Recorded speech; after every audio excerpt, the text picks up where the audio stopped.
One of the common things is people say, I'm going to give up drinking. Doesn't make me feel good. I'm going to give it up. But then under stress, what do? They go grab the alcohol. But once you've realized that you shouldn't be getting drunk, what I hear from people over and over and over again is then the alcohol that they do consume, it doesn't satisfy. If you give up sweets and you think, okay, I know I should eat healthier, I'm not going to eat these things, and you know that that's not the person that you should be, but then you fall back into it at a time of stress, the sweets don't taste as good.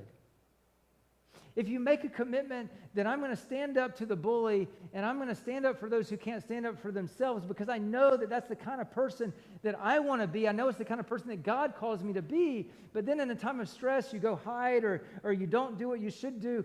There's a bitterness in there when you're hiding.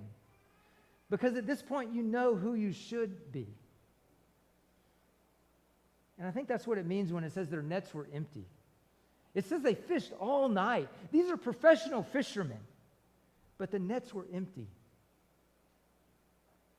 They caught nothing.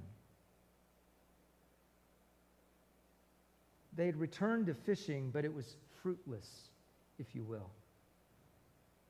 So often that happens in our own lives when we return to the old unhealthy habits. They just lead to empty nets. I'd be willing to bet that some of you have made changes in your life that were important to you and you've fallen back into old habits at some point. And you know exactly what it feels like to feel like you have an empty net.